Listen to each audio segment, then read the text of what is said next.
j'espère que vous allez bien. Oui, cette émission est présentée aujourd'hui par moi et pas par Jean sur le générique. On changera ça pour la suivante. On est parti pour 1 heure de discussion. C'est un vrai grand plaisir d'être présent ici pour une nouvelle émission de questions aux sénateurs. Une émission réalisée par Acropolis et Public Sénat. Et le principe, c'est très simple. On va discuter tranquillement pendant 1 heure avec vous. Joël Labbé, bonjour, merci d'être là. Bonjour. Vous êtes bien installé? On est bien. C'est bien, pour le moment c'est cool. Pour l'instant ça va, pour l'instant Ouais, c'est confortable, c'est plus confortable qu'au Sénat. Oh, le Sénat est quand même pas mal en termes de... C'est pas si confortable que ça en a l'air. C'est vrai? Ouais. Donc ici c'est très Là, on est bien confortable. Bah, écoutez, on va avoir 1 heure de discussion, on va évoquer plein de sujets. Il y a le chat que vous voyez juste ici, qui va être là aussi, qui va s'afficher devant vous. L'idée c'est de prendre un maximum de vos questions, des gens qui regardent en ce moment ce live, qu'on puisse les poser. Moi j'ai des questions aussi sur cet iPad, soit que vous m'avez envoyé avant, soit qui vont apparaître au fur et à mesure sur le chat, si jamais je les vois pas passer. Et donc pendant 1 heure, en fait, c'est très simple, vous voyez le chat sous vos yeux. On va reprendre les questions, je vais essayer de vous les poser. Okay. Il y a plein de questions sur plein de sujets qui sont revenus depuis hier. On a annoncé que vous étiez un sénateur écologiste et donc l'environnement, c'est forcément une question qui intéresse beaucoup de gens. Et donc voilà, on va essayer de poser un peu toutes ces questions-là. Peut-être d'abord pour vous présenter en quelques mots avant de rentrer dans le cœur du sujet. Donc vous appelez Joël Labbé, vous êtes sénateur. Vous me dites à chaque fois, si jamais je me trompe sur la présentation. Oui, ok. Mais a priori, ça devrait aller. Vous êtes sénateur depuis 2011, sénateur du Morbihan. Jusqu'ici, ça va. Et vous avez 66 ans aujourd'hui. Vous avez... Sur votre parcours, vous n'avez pas commencé directement en faisant de la politique, mais j'ai lu que vous avez abandonné vos études à l'âge de 20 ans. C'est pas forcément peut-être le plus important par rapport à l'émission d'aujourd'hui, mais c'est intéressant parce qu'il y a beaucoup de jeunes qui ont souvent cet âge, ou un petit peu moins, un petit peu plus. Est-ce que vous pouvez expliquer comment ça s'est passé? Parce qu'il y avait un souci professionnel et d'argent à ce moment-là. Oui. C'était l'époque des années 70. Une époque où on avait la chance d'avoir une certaine insouciance. On trouvait du boulot, on avait plein de perspectives d'avenir. Voilà. Et moi, j'étais, on va dire, un peu rock'n'roll à cette époque-là. J'étais étudiant en anglais. Voilà. Et puis, avec ma copine, on n'avait pas 20 ans qu'on a fait un bébé. Ok. Voilà, on ne s'est pas posé la question, on a un bébé, on va le garder, on est tout content d'avoir un bébé.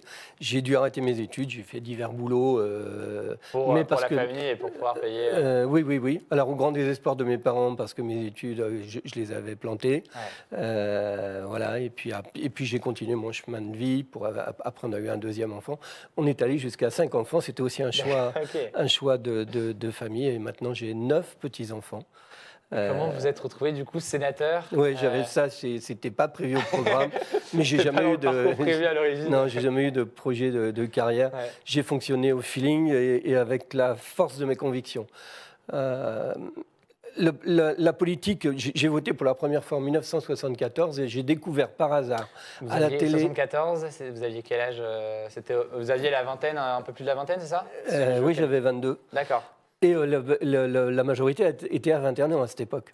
D'accord. Et par hasard, sur une télé noir et blanc, je le vois encore, un candidat qui s'appelle René Dumont, premier candidat écologiste pour des élections présidentielles, avec son verre d'eau, et qui dit on continue comme ça et on est foutu. Et moi, j'écoute, alors son propos m'interpelle, je l'écoute et j'y trouve un grand intérêt. Et ça a été le premier déclic pour me dire mais on marche ou on va marcher sur la tête. Parce qu'à ce moment-là, c'était le seul à parler d'écologie, d'environnement. Ils étaient rares, 70, mais dans le monde politique, c'était le seul et le premier. D'accord. Et j'avais trouvé son discours intéressant. Et puis, dans ma commune, donc je me suis fixé dans cette commune, on avait les enfants à l'école, tout ça. Je jouais au football, les assos. Et puis, j'avais 25 ans quand on vient me demander d'être candidat aux élections municipales. C'est venu tôt, 25 ans. Ouais, mais comme conseiller municipal. Mais alors, il se trouve que c'était au panachage. Comme j'étais connu de tout le monde, j'étais le mieux élu de tous les candidats. Et je me suis retrouvé adjoint au maire à cette époque-là. Je suis resté adjoint pendant 3 mandats.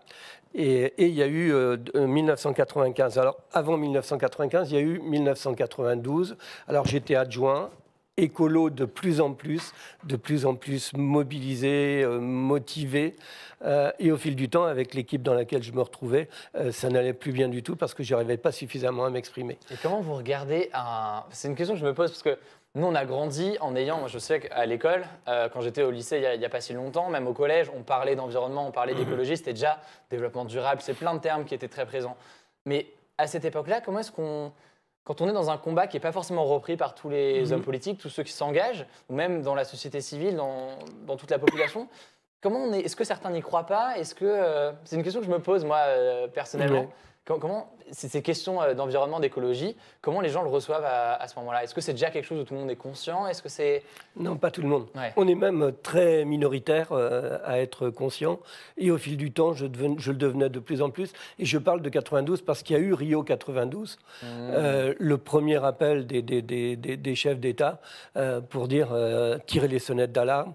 Et c'est là où ils ont lancé l'idée de l'agenda 21 local. Ouais. Et en 92, je me dis, c'est plus possible, je ne peux plus rester dans cette municipalité. Soit j'arrête les frais et je vais travailler œuvrer dans l'associatif, ou soit je suis candidat parce que j'ai des convictions, des motivations. Je monte une liste pour 95, alors ça passe ou ça casse, et puis on est élu. Et voilà, et du coup... Vous êtes rentré comme ça dans ce... Ouais, voilà. Okay. Et là, on a voulu mettre en place, imprimer véritablement ce qu'on appelait à l'époque le développement durable, mais qui était très, très peu appliqué. On a voulu le mettre en place. Alors, j'étais aussi citoyen du monde, donc militant des citoyens du monde. Et en 1997, donc 2 ans après, on déclare notre territoire mondial par délibération de conseil municipal, 2 heures de débat. J'aurais voulu que ce soit filmé, ce débat, parce que c'était... Et on s'engageait à suivre à respecter la charte des communes du monde. En fait, c'est respecter la planète, la paix, les ressources de la planète à l'époque et tout ça. On va reparler beaucoup d'environnement de toute façon, parce que c'est un sujet qui revient beaucoup et c'est votre sujet de prédilection, c'est évident. Et encore une fois, il y a beaucoup de questions qui sont là que j'ai eues. Et pour ceux qui nous rejoignent, je reprends vos questions en ce moment même sur la télé qui est devant nous, où il y a le chat, donc on vous lit en direct, et aussi sur cette tablette où j'ai les questions en parallèle. Donc ça permet d'avoir tout ça. Donc sur votre parcours, on a dit, vous êtes arrivé sénateur en 2011. Et on voit sur votre site personnel, sur votre site web, vous vous considérez comme un doux rêveur. Est-ce qu'il y a vraiment de la place pour le rêve en politique? Ah oui, alors la question de l'utopie.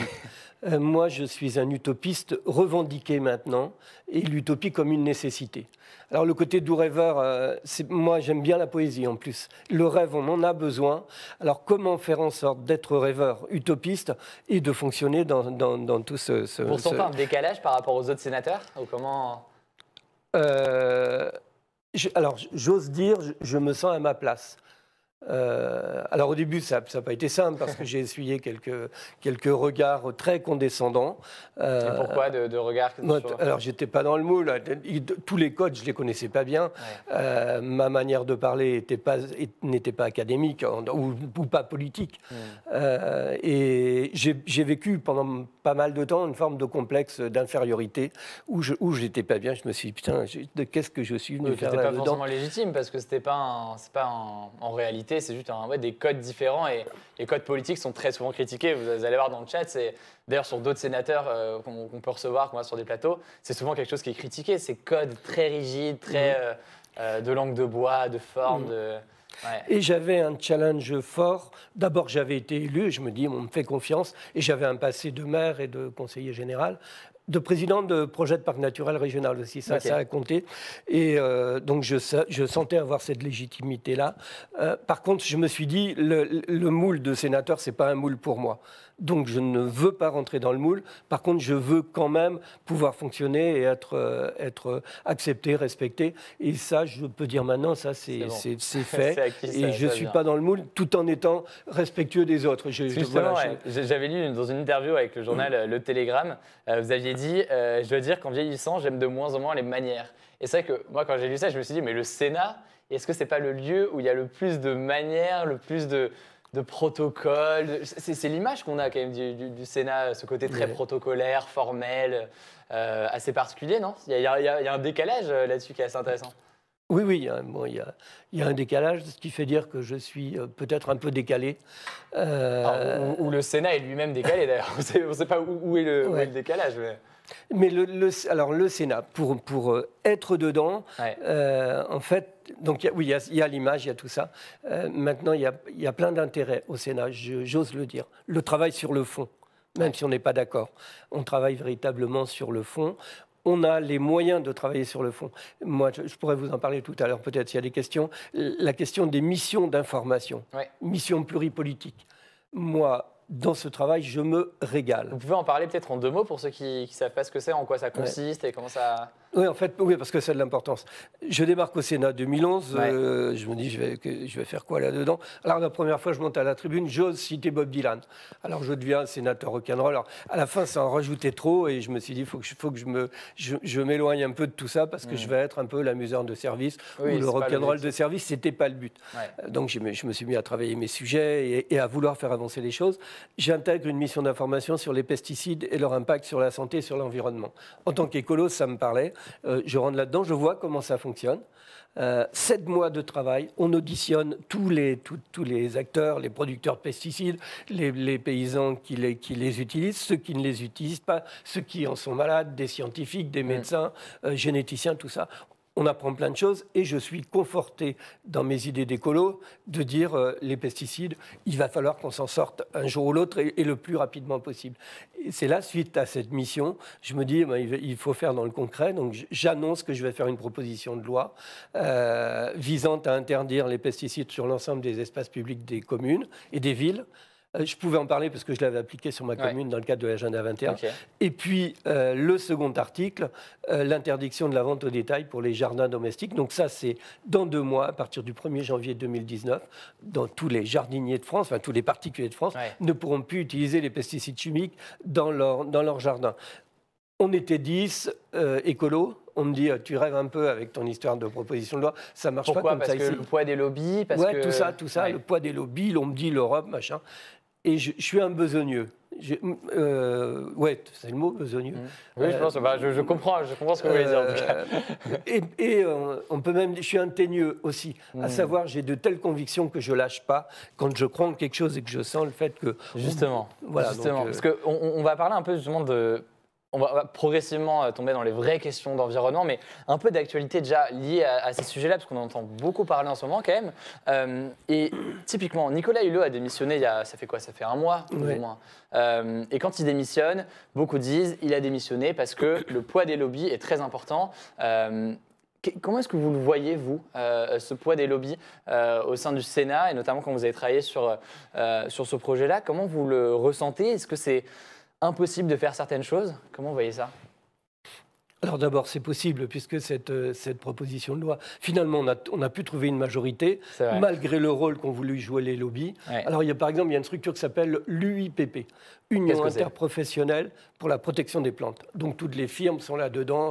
Alors, c'est hyper organisé avec des gros moyens. Pour les pesticides, spécifiquement. Et avec sa petite sœur, l'UPJ, l'Union pour la protection des jardins. Alors j'ai vu comment tout ça fonctionnait, le rôle qu'ils jouaient sur les associations des maires et tout. Mais au final, lorsqu'on travaille, lorsqu'on finit par trouver une majorité sur des convictions, eh bien on finit par être plus fort que le lobbying. C'est une petite loi, c'est un petit exemple, mais qui pour moi était extrêmement révélateur. Ça peut faire avancer. On vous a proposé d'être ministre de l'Environnement? Non, pas encore. Vous auriez accepté si jamais, là, la démission de Nicolas Hulot il y a 1 mois, on vous aurait appelé, on vous aurait dit, donc Édouard Philippe, ou je ne sais pas qui vous appelle, et vous dit, est-ce que vous voulez être ministre de l'Environnement? Vous auriez dit oui ou pas? Non, j'étais atterré du départ de Nicolas Hulot. Je le savais, d'abord je le connais bien. Certains l'avaient critiqué parce qu'il était rentré dans ce gouvernement. Moi, je l'avais soutenu. Et je me dis, c'est courageux. Il y était resté, c'est courageux. Mais il y a un moment, c'est plus possible. Ça collait plus. Et il s'en est expliqué d'ailleurs. Il a parlé des lobbies, il a parlé du manque de mobilisation. Il a demandé pratiquement un appel à la mobilisation. Ce qui fait que pour moi, il y a un avant Nicolas Hulot, un avant le départ de Nicolas Hulot et un après. Si on veut se bouger, c'est maintenant, et il faut tirer les leçons de son départ. Alors pour le moment, il se repose et ça se comprend. Maintenant, j'espère qu'il pourra encore jouer un rôle à un autre niveau. Vous pensez qu'il n'était pas en mesure, mais du coup, est-ce que c'est lui ou est-ce que c'est n'importe quel écologiste qui croit en ses convictions ne pourra pas, au sein de ce gouvernement, changer les choses? Vous pensez que c'est ça? Parce que le président de la République n'est pas sur la même ligne que vous? Ouais, Nicolas Hulot était vraiment le mieux placé. Pour moi, le ministre de l'Environnement, de la Transition écologique un soutien populaire, et solidaire. en plus, et en plus, sa capacité à se projeter dans le long terme. Ouais. On n'arrête pas d'être trop dans le court terme, du lendemain et tout ça, et regarder plus loin. Et donc, pour moi, c'est un gros échec du gouvernement que le départ de Nicolas Hulot, mais il est parti parce qu'il n'en pouvait plus. Il y a eu l'antagonisme avec... il est resté un an quand même, donc en plus c'est pas faute d'avoir essayé. Il a tenu, il s'en est pris plein la figure à la fois. Il a tenu tant qu'il a pu, et il y a un moment, humainement, ça se comprend. J'ai salué son départ aussi, j'ai dit que c'était aussi un acte courageux que de partir, parce qu'il aurait pu s'accommoder, et là, il claque quand même la porte. Et François de Rugy à la place, qu'est-ce que vous en pensez? Vous le connaissez ou Oui, je le connais. On était ensemble à Europe Écologie Les Verts. Il était co-président du groupe à l'Assemblée. Donc moi, j'étais au Sénat. On a eu. Mais il y a quand même forcément des liens. Voilà. Donc c'est un écologiste. Mais comment dire? D'abord, la personne, je respecte. Mais par rapport à Nicolas Hulot, c'est tout autre chose. Alors. Il y a un journal qui a titré, en me faisant parler, mais à juste titre, avec François de Rugy, l'écologie rentre dans le rang. C'est le fond de ma pensée. Nicolas Hulot a emmené l'écologie beaucoup plus loin pour bousculer la politique gouvernementale. Ça n'a pas marché. Il va faire le job, François de Rugy, mais il ne va pas bousculer. Il n'y aura pas de grande... Maintenant, je ne l'ai pas encore rencontré depuis, je vais faire en sorte de pouvoir le rencontrer pour discuter avec lui de sujets particuliers et lui demander de l'engagement fort. Et donc là, on va voir, parce qu'après, il y a question de légitimité. C'est lui qui est ministre de l'Environnement. On va bosser avec lui. On va essayer de le faire bouger. Si ça ne marche pas, on va nous entendre, forcément. Justement, on va en parler et je rappelle pour ceux qui viennent de rejoindre ce live que vous pouvez poser toutes vos questions sur le chat. Soit on les prend directement sur le chat, soit Perceval, qui est un modérateur du chat, les prend, les ajoute au doc que j'ai sous les yeux et comme ça je peux aussi les voir sous les yeux. Donc là je ne suis pas en train de regarder une série ou quelque chose sur ma tablette, je suis en train de lire vos questions. Donc voilà, pour ceux qui nous rejoignent du coup, Joël Labbé, sénateur écologiste, on a parlé de votre parcours, on parle encore, il y a quelques questions d'actualité qui me semblent intéressantes et après on va rentrer vraiment dans le détail. C'est bien qu'on ait le temps, je pense, d'évoquer tous ces sujets-là et c'est bien d'avoir aussi votre parole là-dessus. Donc justement sur l'actualité, il y a eu donc le remaniement il y a environ une semaine et il y a eu une nomination qui a fait parler d'elle en matière d'écologie. Vous voyez sûrement de qui je parlais, Emmanuelle Wargon au secrétariat d'État à l'écologie. Est-ce que c'est scandaleux? Scandaleux, moi je n'irai pas jusque-là. C'est un très très mauvais signe. Je tiens à le dire. Je l'ai écouté sur ses propos sur l'île de Palme il y a moins d'un an, lorsqu'elle était dans son rôle de lobbyiste. Chez Danone, pour chez Danone.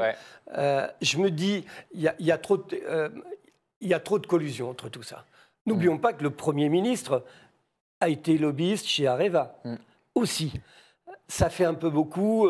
On sait que toutes ces grosses boîtes ont leur entrée à l'Élysée et l'oreille de l'Élysée. Mais avoir une secrétaire d'État, parce qu'elle, du coup, s'est justifiée. Elle a dit qu'elle était contre l'huile de palme, que ses propos ont été déformés, coupés. Oui, mais vous, elle a été effectivement lobbyiste pour Danone, c'est ça? Oui, puis ce qu'elle a dit sur l'huile de palme, on l'a entendu, elle ne peut pas dire que c'était faux, que c'était sorti du sujet. Elle l'a dit, voilà. Alors maintenant, là encore, elle est en place. On va voir ce que ça donne. On ne peut pas juger pour l'instant, c'est pas un bon signe. Pour moi, ce n'est pas un bon signe du tout, non. Il y en avait d'autres possibles. Est-ce que Emmanuel Macron est écolo? C'est une question qui est beaucoup revenue et que j'ai eue même la semaine dernière. Est-ce que Emmanuel Macron est écologiste? Non, je ne crois pas. Pas dans le fondement, non. C'est pas dans sa culture. Nicolas Hulot lui a beaucoup apporté, mais s'il avait eu profondément cette conscience, Nicolas Hulot serait resté. Oui. Au niveau des arbitrages, il aurait penché en faveur de Nicolas Hulot. Ça n'a pas été. Il y a eu un certain nombre de choses, mais le premier mauvais signe, ça a été la loi, pas la loi, les États généraux de l'alimentation. Une idée de Nicolas Hulot. Et une idée absolument géniale pour mettre à plat agriculture-alimentation, qu'est-ce qu'on fait maintenant, où on en est et quelles sont les perspectives d'avenir. Tout de suite, ça lui a été enlevé pour être mis entre les mains de Stéphane Travers, le ministre de l'Agriculture. Ouais. Et avec là encore le rôle du gros syndicat agricole FNSEA, le rôle de l'agroalimentaire, le rôle de tout ce système qui a fait que ça... Alors, les ONG étaient là aussi, mais en termes de résultats, par rapport aux attentes, c'est extrêmement décevant. D'ailleurs, si vous vous souvenez, si tu te souviens, aux conclusions, Nicolas Hulot n'était pas là. Ouais. Il n'était pas du tout satisfait. Dans cette histoire des États généraux de l'alimentation, il s'est fait enfler, le Nicolas. C'est d'une façon bien claire. Et là, le président de la République, s'il avait voulu soutenir son ministre, il aurait dû le faire. Il ne l'a pas fait.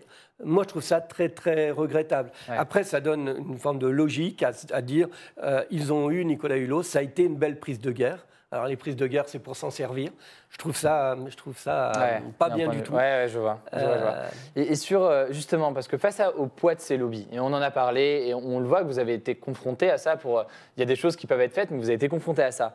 Il y a des mouvements, c'est Martin, Nathan, Pascal, c'est son pseudo. Il y a 3 prénoms en un pseudo, tous collés ensemble, qui parlent d'un entendu parler, le mouvement Il est encore temps, qui a été lancé par des youtubeurs notamment. C'est démarré par une vidéo qui a fait des millions de vues sur Facebook. Et donc c'est un mouvement citoyen de gens qui se disent c'est à nous de changer les choses, c'est à nous d'avoir un impact. Qu'est-ce que vous pensez de ces mouvements-là et au-delà de ça, en fait, moi, en préparant un peu l'émission cet après-midi, j'ai tombé sur ce chiffre, le fait que 100 entreprises sont responsables de plus de 70% des émissions mondiales de carbone. Quel rôle est-ce que nous, on peut avoir quand on voit qu'au final, il suffit que ces centaines de boîtes changent leur comportement pour que l'impact soit beaucoup plus important? Comment on se place? Quel rôle est-ce qu'on doit jouer chacun là-dessus? C'est compliqué parce qu'on peut se dire, moi finalement, que je fasse ça ou non, tant que lui, le gros, ne va pas faire quelque chose, ça ne sert à rien. Qu'est-ce que vous en pensez? Alors, il y a l'action des organisations citoyennes. Moi, je pense à des actions comme du boycott de masse, par exemple, sur des produits. Maintenant, je suis en politique et je défends la politique. Parce qu'il y a ceux qui disent, entre citoyens, on va se débrouiller parce qu'on ne peut plus faire confiance en nos politiques. Ouais. Des fois, il y a quelques raisons de se dire ça.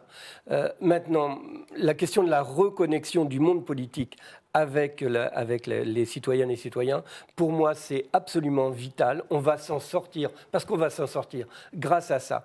Pour moi, les citoyennes et citoyens sensibilisés, fédérés, donc il y a ce mouvement. Il y a le mouvement des coquelicots, j'ai été dans les 100 premiers signataires.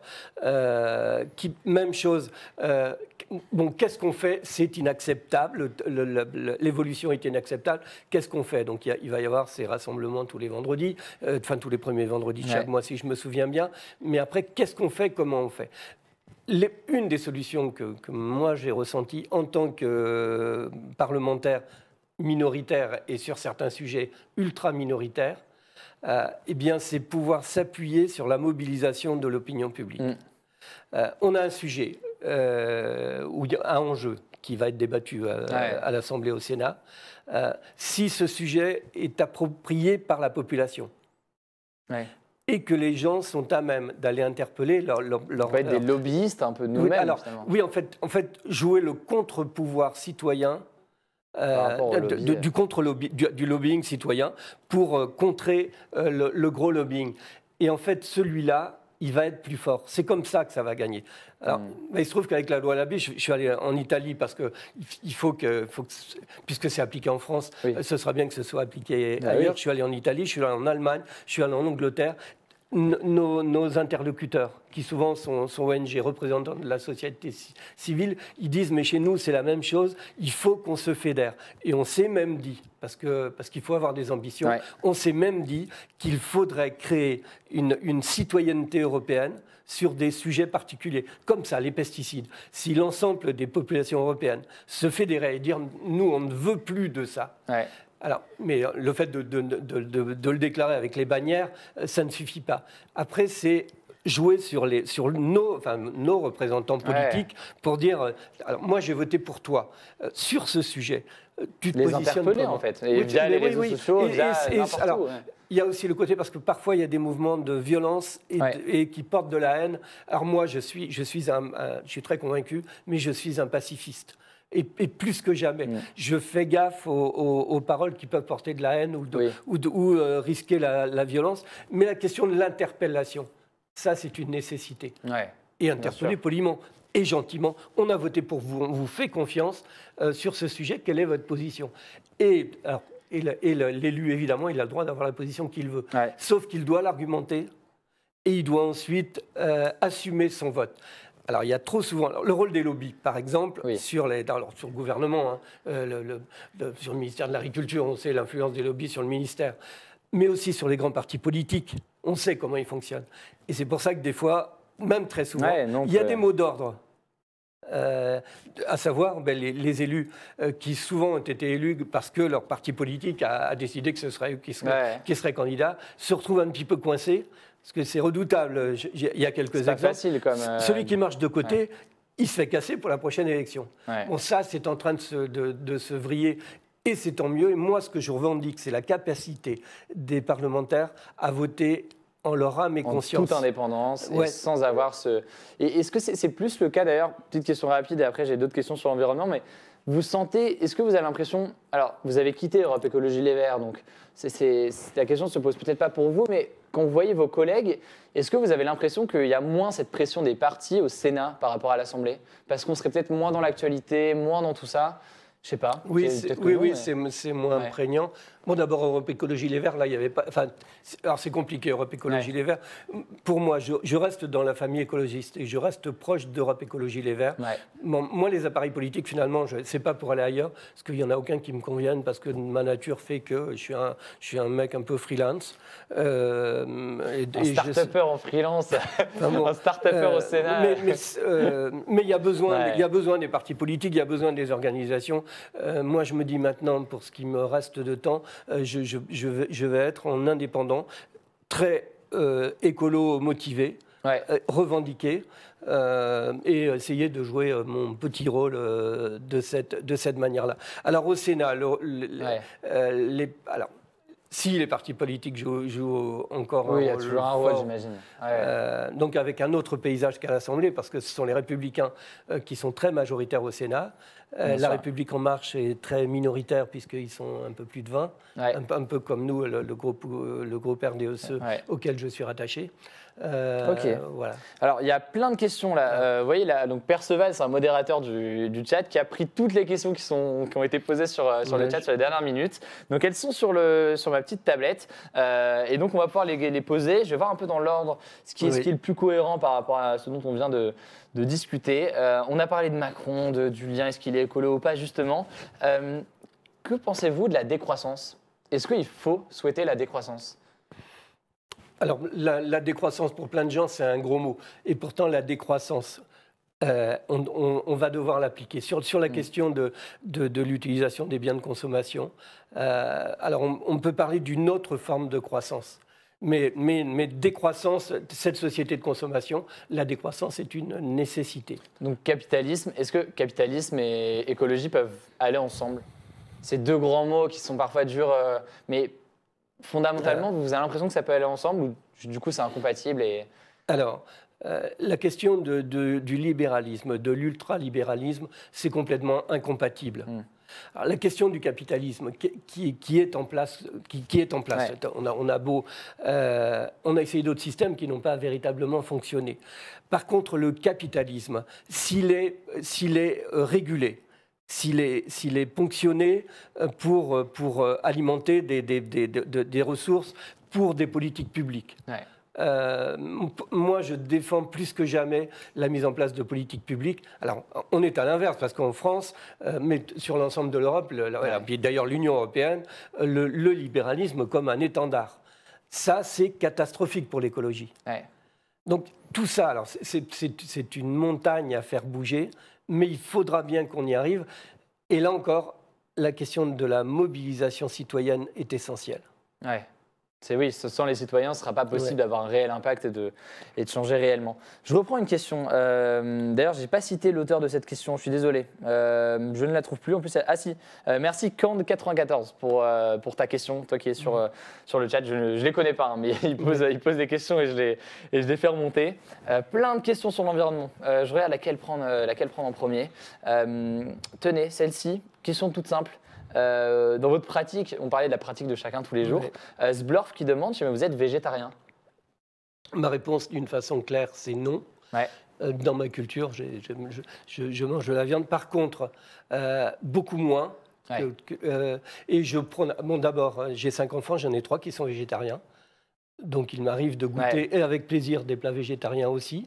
Mais alors. Je ne me vois pas arrêter de manger la viande. Par contre, diminuer drastiquement. Certains types de viande, peut-être. Et certains types de viande, de la viande alors, de qualité, entre guillemets, parce que le bien-être animal a été respecté, parce que tout ça.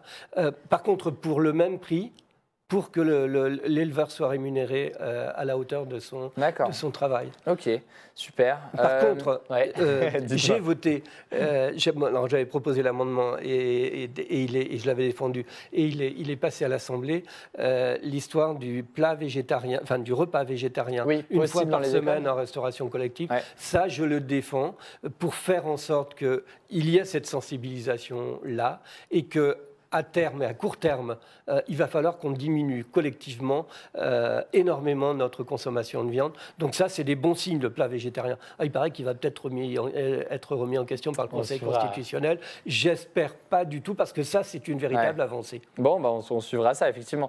On parlait du fait que vous avez voyagé en Italie, etc., pour promouvoir un peu vos mesures. On a vu qu'aujourd'hui, dans l'actualité, là ça vient de tomber, le Parlement européen examine un texte qui prévoit l'interdiction de produits jetables en plastique. Donc il parle de paille, de coton-tige, de couverts, de tiges pour ballons, de plein de choses. Et c'est parce que ça représente, tous ces déchets-là, représentent 70% des déchets qu'on retrouve en mer. Peut-être si vous avez une réaction là-dessus, au-delà de ça, est-ce que ça vous intéresserait d'être député européen? Est-ce que c'est là que ça se passe, tout simplement, pour le combat sur l'écologie? Alors, il y a des choses importantes qui s'y passent. Je ne rêve pas d'être député européen. Oui, c'est pas un rêve. Non. Je reviens au Sénat, je suis sénateur et je suis très, alors on va dire bien, dans ma fonction. À savoir, y compris du Sénat, on peut faire bouger des choses. Par contre, l'échelle européenne est essentielle. Et effectivement, il y a des tas de choses qui doivent se passer là-bas, d'où l'importance des élections européennes prochaines, de s'intéresser. Encore faut-il que les mouvements poussent les citoyennes et citoyens à s'y intéresser, parce que beaucoup de choses vont se jouer là-bas. Il faut que l'on construise véritablement une Europe politique au sens noble du terme. Mon sujet, lorsque je vais parler en Allemagne ou en Italie, la question de créer une citoyenneté européenne, ça me parle beaucoup et je sais qu'il y a beaucoup à en attendre et qu'il y a de l'avenir derrière. Et peut-être que typiquement le fait que les citoyens, il y ait une abstention aussi forte sur les élections européennes, etc., fait que du coup les lobbies ont peut-être une place et qu'ils arrivent à prendre qui est plus importante parce que c'est moins visible, parce que les gens s'y intéressent moins et du coup prennent peut-être un ascendant là-dessus. D'un point de vue politique, puisqu'on parle des élections européennes, donc c'est l'an prochain pour ceux qui ne sont pas au courant, il y a eu des petits mouvements en ce moment sur les listes, sur tout ça, et j'ai vu qu'Emmanuel Morel, qui est un ancien du Parti socialiste, et Jean-Luc Mélenchon, bon, en général les gens connaissent, vont potentiellement se finir pour présenter une liste aux communes. Il faut un rassemblement de la gauche aux élections européennes? Alors, dans l'idéal, il le faudrait, oui. Maintenant, pour le moment, je ne le vois pas venir. Moi, ce que je pense, c'est que la famille écologiste de l'écologie politique doit être représentée. D'ailleurs, on l'a vu sur les élections dans les autres pays européens. Si les nationalistes croissent, en contrebalance, les écologistes recroissent aussi. Pour moi, ça devient intéressant. Et la liste écologiste, alors, soit en alliance avec quelqu'un d'autre ou un autre mouvement, ce qui pourrait être souhaitable pour donner plus de poids. En tout cas, moi, je militerai pour l'écologie politique et qu'elle soit, au niveau français, bien représentée au niveau de l'Europe. Comment vous expliquez que... Alors, peut-être que j'ai une bêtise, mais vous allez me corriger, je sais pas si c'est le cas. J'ai l'impression qu'à chaque élection européenne, très souvent depuis longtemps, les écologistes font un très bon score. Comment on l'explique que les écologistes, sur cette élection particulièrement, en général, s'en sortent assez bien? Parce que peut-être que vous n'avez pas la réponse non plus, mais je trouve ça étonnant que sur les élections européennes, d'un coup, ça... Tout à fait. C'est d'ailleurs l'élection où les écologistes sont les plus en avant. Ouais. Alors, il y a le côté. Alors, c'est l'Europe, cette notion même dans l'inconscient que les écologistes, quelque part, ils ont raison. Ouais. Sur le national et sur le local. Alors, sur le local, de plus en plus aussi, ils sont reconnus par leur travail. En général, les écolos sont des gens qui travaillent leur dossier pour faire bouger les choses. Ouais. Alors, ils sont reconnus. Alors, par contre, aux élections présidentielles, c'est toujours la grosse catastrophe.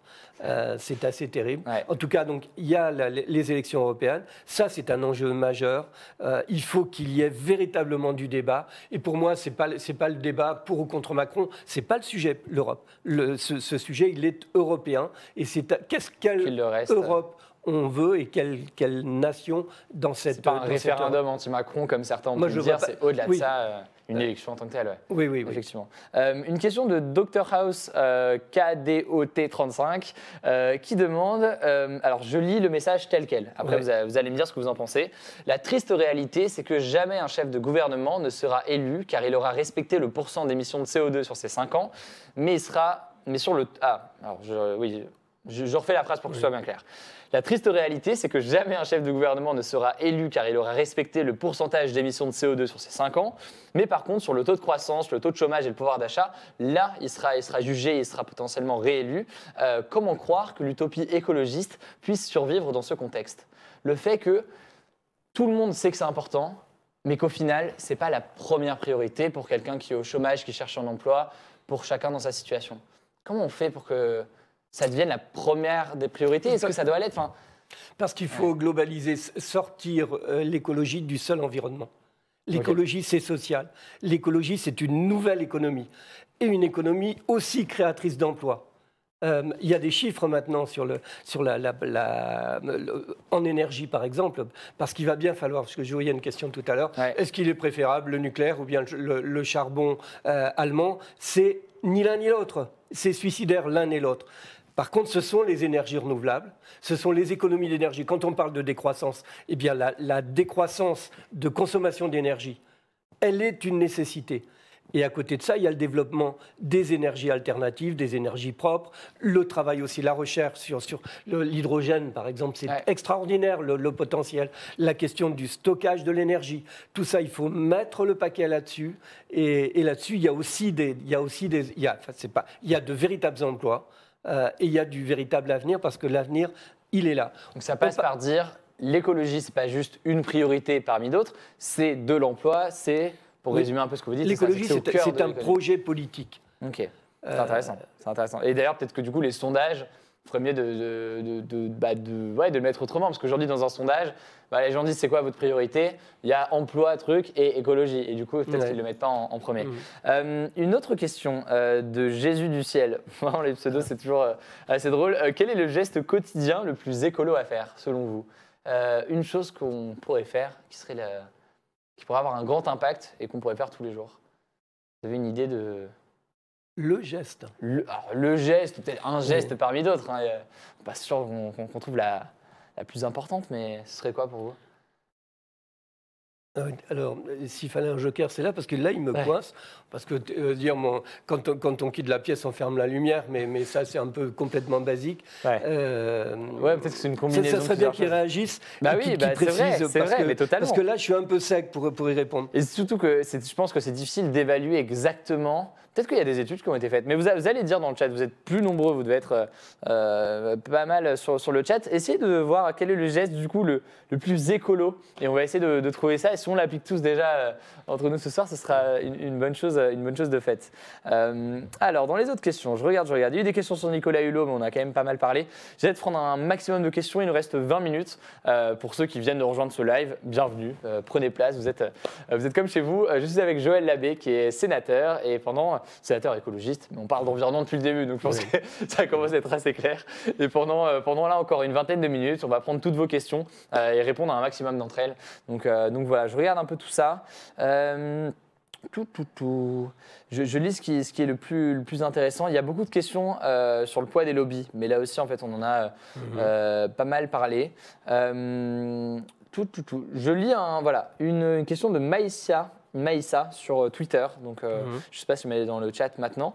Ce matin, le scandale, c'est Lactalis, 8000 tonnes de poudre de lait frelaté écoulées pendant que vous lui faisiez une commission, un sentiment de trahison. Qu'en pensez-vous aujourd'hui ? Je pose la question telle qu'elle est. Est-ce que vous avez une réaction par rapport à ce scandale sur Lactalis ? Ouais, j'étais présent aux diverses auditions au Sénat. L'histoire de Lactalis, ça c'est symptomatique de ce business. De grandes entreprises. Oui, de grandes entreprises. Et alors, si on parle, le lait et tout le reste, moi, plus que jamais, là en tant qu'écolo, et dans le projet global écolo, la relocalisation de l'alimentation. Fini ces immenses unités qui vont aller exporter partout et importer en même temps. On faire des circuits courts. Alors, oui, mais des circuits courts organisés, pas le circuit court, on va dire, avec les petites fleurs. C'est pas ça, c'est organiser sur les territoires des filières courtes. Mais ça veut dire aussi des usines de lait, bien sûr. Mais pas des mégas et des usines ou des sociétés artisanales pour organiser sur le territoire. Et pas d'une façon petite et fermée, mais là, tel qu'on est avec Lactalis et toutes ces grosses boîtes. Alors, on en voit le résultat maintenant quand quelque chose se passe. Alors, il y a des symboles. Les gens, quand ils achètent, ou les gros traders, là, ils n'achètent plus de la viande, ils n'achètent plus du lait, ils achètent du minerai. Du minerai de viande ou du minerai de lait. Ça dit bien tout ce que ça veut dire, ça n'a plus de sens. Et il est temps d'en sortir de ça. Ok. Une question qui devait venir forcément, parce qu'on parle d'environnement, sur le nucléaire. Alors une question un peu provocatrice dans le ton, qui dit, je cite là aussi mot pour mot, de Kalawan, qui dit « Votre position sur le nucléaire vaut-il mieux que les usines au charbon, comme en Allemagne par exemple ?» On explique peut-être pour que tout le monde soit d'accord, pour que tout le monde comprenne de quoi on parle. L'Allemagne est accusée d'avoir voulu fermer ses centrales nucléaires trop vite et donc a ouvert ou a rouvert des centrales de charbon qui polluent au moins autant, si ce n'est plus, que les centrales nucléaires. Les centrales nucléaires, il faut les fermer en France ? Alors, il faut qu'il y ait un programme de fermeture. Ouais. Donc, elles existent et on n'a pas l'alternative. Parce que certains disent qu'il faudrait les arrêter tout de suite. Seulement là, ça fait un blanc.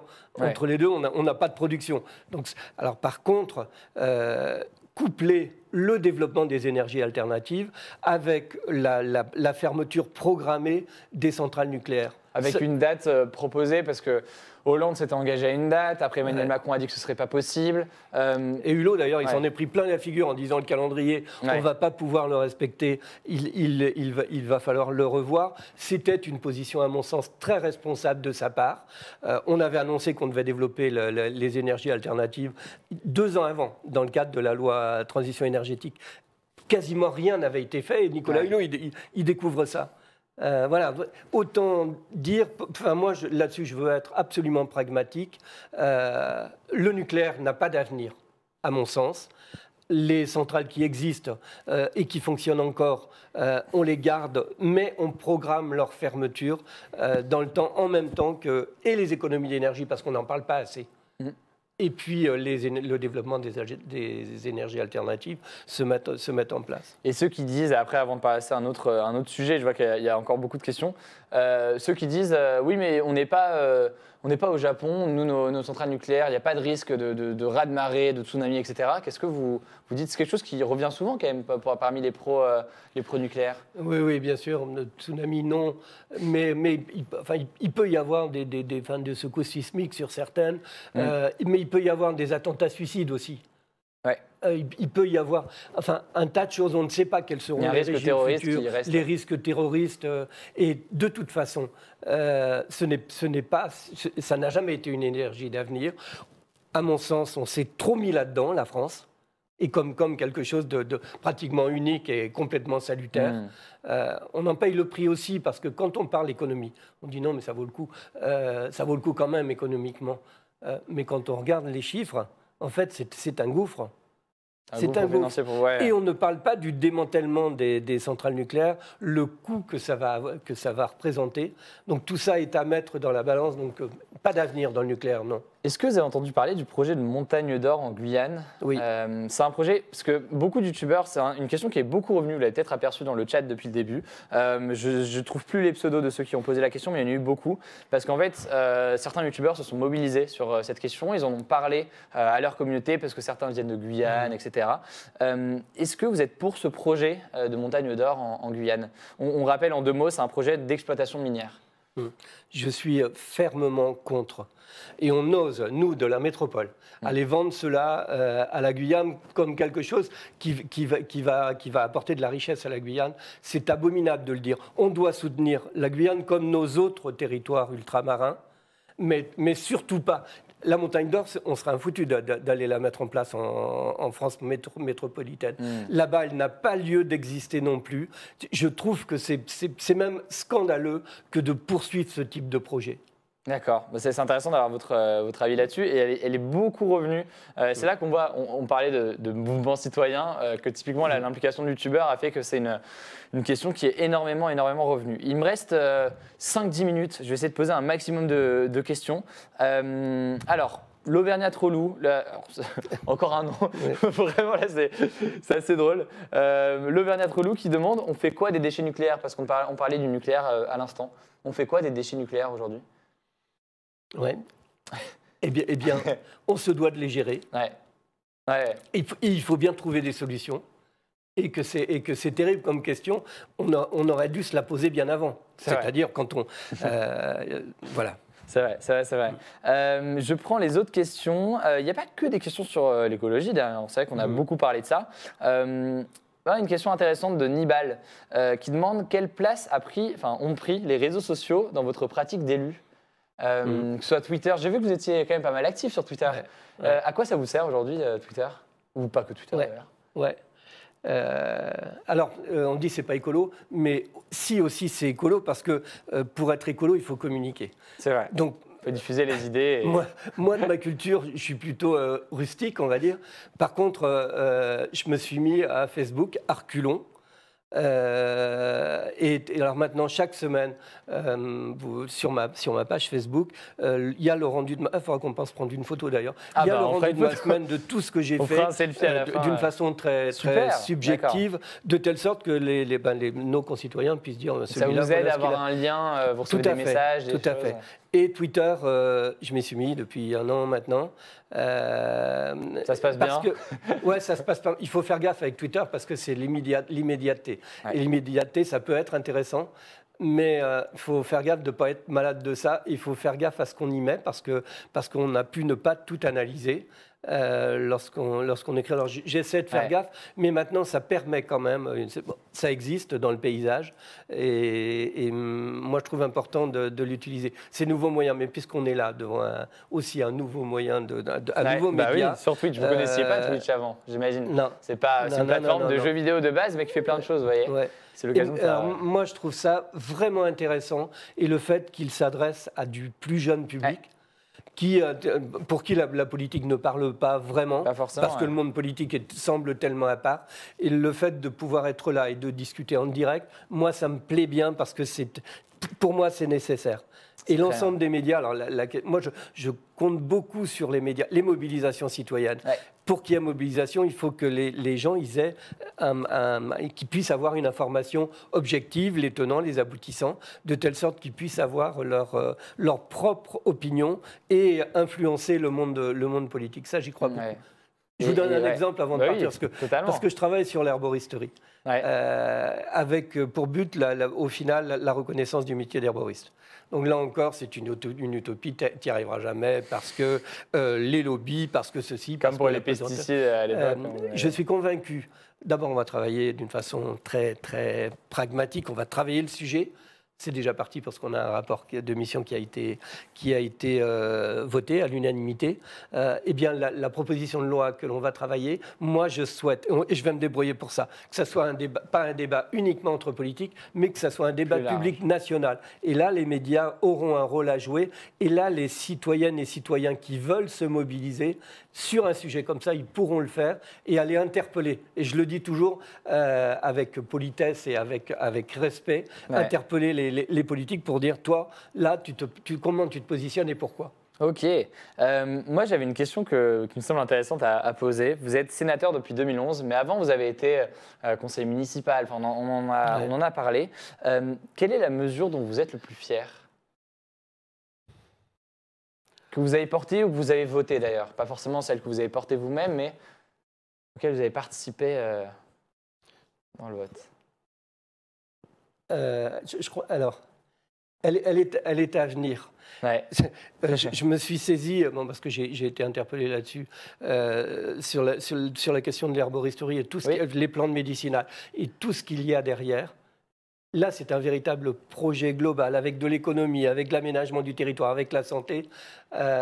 Donc, je vais parler au futur antérieur. Quand j'aurai réussi ça, j'en serai très très fier. Alors, petite fierté de cette loi Labbé, puisqu'elle existe, et non pas pour le plaisir d'avoir mon nom sur un truc, mais parce qu'elle existe et on essaie encore de la faire vivre et de la faire gagner l'Europe. Ouais. Moi, j'aime bien les challenges. Par contre, je suis très modeste parce qu'on a fait peu de choses par rapport à l'immensité de ce qu'il y a à faire. Il reste beaucoup. Mais le tout, c'est d'enclencher. Et moi, avant de partir, moi qui suis maintenant un vieux monsieur, avant de partir, parce qu'il me reste encore de l'énergie, je croise les doigts, je vais tout faire, tout mettre, tant que je serai politique. Mais même après que je serai plus politique, on le sait chez moi, je ne pourrai jamais être à la retraite. Je vais continuer à faire tout ce que je peux pour secouer le cocotier et faire en sorte que les choses avancent dans le bon sens. Alors justement, j'aurais dû commencer dans le sens inverse, mais c'est pas grave. Là, on a vu celle dont vous êtes ou dont vous allez être le plus fier. À l'inverse, celle où vous avez peut-être un regret, soit parce que vous l'avez voté et vous n'auriez pas dû avec le recul, soit parce que vous auriez voulu le voter. Quelle est la loi ou la mesure que vous regrettez le plus, soit parce que vous ne l'avez pas voté, soit parce que vous l'avez voté et vous avez regretté de l'avoir voté? Est-ce que vous en avez un qui, au Sénat ou autre part, hein, c'est pas... Depuis 2011. Non, il n'y a pas de gros regrets. Je sais pas, hein, ça se trouve, il n'y en a pas. Il n'y a pas d'obligation à regretter. Le regret par rapport à mes convictions, c'est de ne pas être assez costaud pour faire plus bouger. Tellement, plus ça va, plus je suis conscient du fait qu'il faut véritablement que ça s'accélère et qu'on fasse bouger les choses. Et moi, les regrets, c'est de pas être assez costaud, je ne sais pas trop comment, pour faire bouger tout ça. Vous faites quand même déjà pas mal bouger les choses en matière d'environnement. Je regarde un peu, mais il reste, on a le temps peut-être pour une ou deux dernières questions. Je regarde ce qui est le plus pertinent, est-ce qu'on peut arriver à caler là-dessus. Mais c'est intéressant d'avoir votre retour sur l'environnement et au-delà de ça, du coup, sur comment, en tant que sénateur, vous essayez d'avoir un impact, comment ça se passe la vie au Sénat de cette façon-là. Et du coup, je regarde un peu, qu'est-ce qui serait le plus intéressant? Alors, il y avait des questions, est-ce que vous jouez aux jeux vidéo? Mais ça n'a rien à voir avec l'écologie. Vous jouez aux jeux vidéo ou pas? Non, pas du tout. Non, peut-être vos petits-enfants. Ah bon, mes petits-enfants, ils jouent, ouais. Bon, peut-être qu'ils connaissent du coup, peut-être qu'ils connaissent Twitch, effectivement. Est-ce qu'on va prendre une dernière petite question? Il y a des questions sur l'énergie, sur l'environnement. On a déjà beaucoup parlé de Nicolas Hulot. Je regarde ce qui serait la plus intéressante. Est-ce qu'on revient là-dessus? Si, peut-être, justement. Vous avez passé 19 ans à la mairie de Saint-Nolff. Et qu'est-ce qui vous a fait dire « j'aimerais devenir sénateur » On en a parlé un petit peu au début, mais est-ce que du coup, c'est ce candidat que vous avez vu et que vous avez dit « ok, moi aussi j'ai envie de prendre ma part au combat », mais il y a avoir cette conscience, envie de s'engager, et après, franchir le pas et s'engager. C'est pas toujours évident, surtout pour être sénateur. Ouais. Qu'est-ce qui a fait que vous êtes lancé? Alors, je ne suis pas programmé, seulement je chemine. Ouais. Et au fil donc j'étais maire. Alors, le rôle de maire, j'ai trouvé ça absolument fantastique. Le contact direct avec la population, la vie, la mort, le plaisir des gens, leurs soucis, tout ça. On est dans le direct live de la vie des gens. J'ai adoré être maire. J'ai adoré être maire aussi pour expérimenter avec l'agenda 21, le zéro phyto dès 2006, une écocité dès 2007, des risques aussi, et en communiquant sur pourquoi on fait ça. Et finalement, j'étais quand même réélu, même si on disait attends, c'est suicidaire d'aller faire ça. Et en communiquant, finalement, j'étais réélu. Et après 2008-2009, Danny Cohn-Bendit a cette idée géniale de dire les Verts, il faut ouvrir et créer Europe Écologie Les Verts. Et là, je me dis, ça devient intéressant. Je vais mettre les pieds là-dedans. Donc, je m'y mets, j'ai la conscience en tant que maire qu'il y a des choses à faire. On est coincé, il faut faire évoluer le contexte législatif. Eh bien, je vais prendre le risque d'être candidat. En tant qu'Europe Écologie Les Verts. Donc j'ai été candidat et j'ai été élu en 2011. Ça a été une surprise pour tout le monde. Pas pour moi, parce que enfin, si, un peu, mais comme j'y allais, je me dis ça pourrait peut-être marcher. Ok. Voilà. Une dernière question avant qu'on finisse. Je vois que c'est une question qui vient de Jean Massier, qui nous a accueillis tout à l'heure et qui est là de regarder le live depuis tout à l'heure en coulisses derrière, qui se pose une question sur vos bagues, parce que vous avez beaucoup de bagues autour des doigts. Qu'est-ce qu'elles représentent? Je ne sais pas si on les voit à l'écran d'ailleurs, mais qu'est-ce qu'elles représentent? Tout simplement, j'ai commencé à en porter depuis longtemps. Ouais. Quelque part, on me dit pourquoi tu les gardes? Parce que ça fait partie de moi. Ce sont des marques de ma vie, ce sont des cadeaux qui ont du sens. Que j'aime bien j'aime bien ce type de bijoux et ça fait partie de qui je suis tout comme la boucle d'oreille fait tu gardes ta boucle d'oreille alors que tu es sénateur et alors ça fait partie de moi et je m'en pavane pas non plus ni de mes bagues, c'est moi voilà. Vous êtes, et les sénateurs aujourd'hui ne se posent plus de questions et vous voient que vous travaillez derrière comme n'importe quel sénateur et qu'il n'y a pas de différence. Je vous l'ai dit, je crois que je suis respecté au Sénat. Alors j'essaie de faire mon boulot tel que je suis, avec ma gueule et avec ma manière d'être et de penser. Bah écoutez, merci énormément pour cette heure. On a passé 1 heure à parler de plein de sujets sur l'environnement. J'espère que ça vous a plu. Vous avez passé un bon moment, ça a été très tranquille. Super. Et j'apprécie beaucoup ça. Bah écoutez, mais on apprécie aussi et je pense que les gens qui ont suivi le live ont apprécié aussi. Vraiment, merci énormément pour cette heure qu'on a passée ensemble. C'était très très intéressant. On a pu évoquer plein de sujets qui concernent directement les jeunes. Prochain live sur Acropolis, c'est Party Time à 14h30 demain. Donc on vous donne rendez-vous demain sur Acropolis pour suivre tout ça. Ce sera avec Adrien. Donc c'est une émission, pour ceux qui ne connaissent pas, sur l'actualité des partis politiques, avec comme invité Gilles Leproust, le maire PCF d'Allonnes, dans la Sarthe. Donc ils vont parler, moi j'y serai pas, mais ils vont parler de tout ça. Je tiens à remercier du coup toute l'équipe qui a travaillé sur cette émission. Vous avez pu en apercevoir vous en arrivant aujourd'hui, les équipes de Public Sénat, les équipes d'O-Gaming qui produisent, qui sont en coulisses là-bas. Évidemment Acropolis qui diffuse, qui est derrière l'équipe. Il y a Jean qui a posé la question à l'instant et qui travaille énormément là-dessus. Merci aux modérateurs qui ont fait remonter les questions. Donc Perceval notamment qui travaille beaucoup, qui m'aide à préparer cette émission et qui fait un travail formidable. Merci à lui, vraiment du fond du cœur. Voilà, qu'est-ce que je veux dire? Pensez à liker, à partager le live si jamais ça vous a plu. Le replay est disponible sur YouTube. Et puis voilà, je vous dis à la semaine prochaine pour une nouvelle question au sénateur. Cette fois-ci, pour ma part, un seul mot. Bravo pour cette initiative. Merci beaucoup. Bravo pour ce que vous faites parce qu'on a véritablement besoin de ce type de relais et qui porte la parole libre, quelle qu'elle soit, des politiques. Et la semaine prochaine sera Fabien Gay qui fait partie du groupe communiste CRCE et que vous connaissez, j'imagine, qui sera présent ici pour répondre aux questions du public et de Jean Massier. Encore merci pour tout, merci pour votre temps, c'était très très intéressant et puis on se dit à très vite. Merci.